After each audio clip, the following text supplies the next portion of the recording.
Hello, everybody, and welcome to the Devil's Digest postgame show following Arizona State's 81-66 victory over St. Thomas. ASU now improves to 4-1 on the season. As always, my name is Justin Lester Toast. That's publisher Hunter Bino. And this was another game where the final score might be a little bit deceiving to what actually happened. St. Thomas came out firing on all cylinders, executing, but ultimately ASU came out with the win.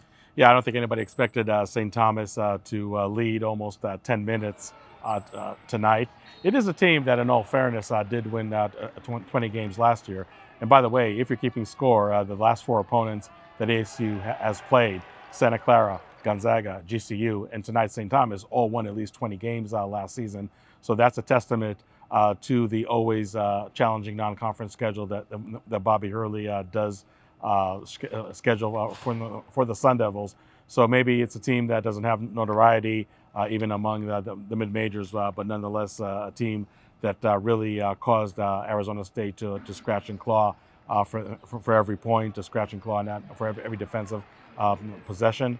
I know that after the game, forwards Jaden Quaidance and Bashir Jihad did admit that coming from such a high emotional win against GCU on Thursday, it might have been a little hard to focus and really come down from those high emotions and play a team like St. Thomas.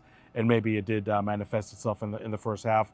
But I did feel that overall this was maybe a quote unquote survive and advance game, which I know is really something that's more reserved for the NCAA tournament and not for the fifth game of the season. But just one of those games that somehow you need to come out with a victory. And I think ASU was able to compensate for a sluggish start, from some roller coaster moments over there to win in double digits. That's, I think, another impressive trait of this team's growth. Yeah, and for ASU, 4 double-digit scores offensively, and then on the defensive side of the ball, obviously St. Thomas was playing fast-paced, but were really able to limit some of their looks in that second half. What did you see on both ends of the floor? Yeah, I think on offense, you just look at a team that now has scored 80 points or more in 4 consecutive games.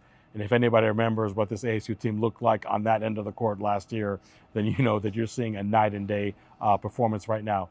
St. Thomas obviously was very length challenged. So really no surprise to see a guy like Bashir Jihad lead the way with 20 points. Jaden Quaidance has 14 points and 13 rebounds, his first double-double of the season. Also had 4 assists and ho-hum 3 blocks. Also had his first 3-pointer of the year.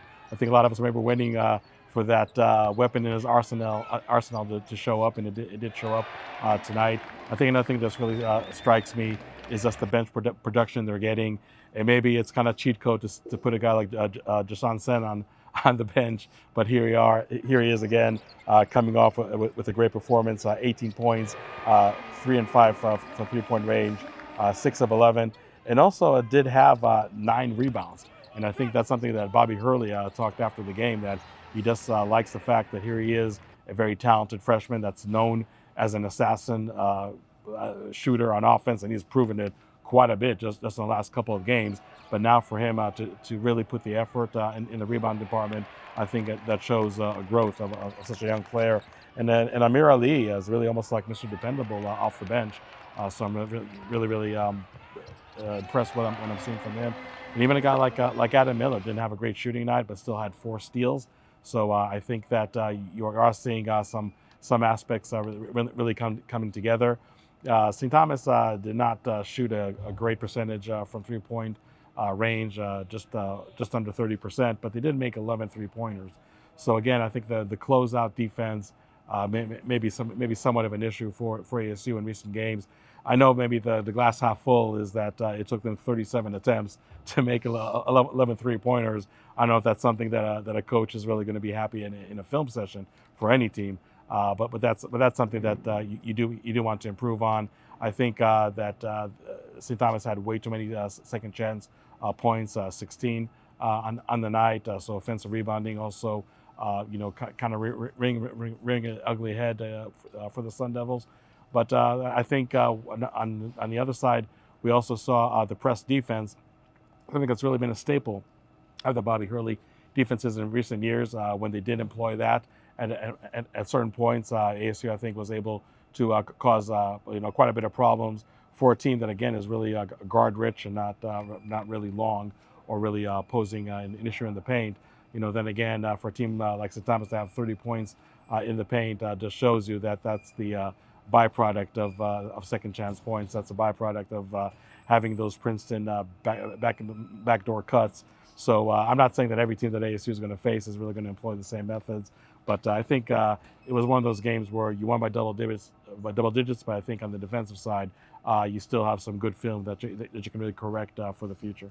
Yeah, and ASU improves to 4-1 on the non-conference slate so far, and this is one of 2 games on a quick homestand. Next up on the calendar is Cal Poly on Wednesday. So not only a chance for ASU to potentially rack up another win, but potentially to continue developing that chemistry. What do you sort of expect to see out of ASU in that game? Yeah, I just feel that this game tonight was really the best of both worlds. You put the game in the W column. That's always first and foremost the main goal.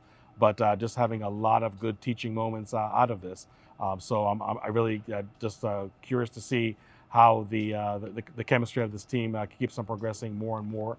Again, with those players that we talked to after the game, Jaden Quains and Bashir Jihad, did admit that it really does take time for everything to come together. It really takes time for very talented freshmen like Jaden Quains, like Jason Sanan, just like and Amir Ali, to really develop their game and really learn more about themselves, more about their teammates. It really is all a process. But I love how Bashir Jihad said after the game that he was a little surprised of seeing the sharp, positive 180-degree turnaround from that awful exhibition loss at Duke, losing by over 50 points through a very non-convincing win in the season opener against Idaho State for ASU, to play the way they played against Santa Clara, Gonzaga, GCU, and tonight. So I think that it's not even maybe so much baby steps that ASU is taking, but I think are seeing significant growth, significant chemistry developing from game to game. And I think if you're an ASU fan, you have to be really, really pleased with what you're seeing. You'd like to see a better game against Cal Poly. I think on paper it's an inferior opponent to what we've seen tonight against St. Thomas. So maybe to see ASU just more in control, not having as many lulls as they had tonight, that would be the goal for Wednesday night.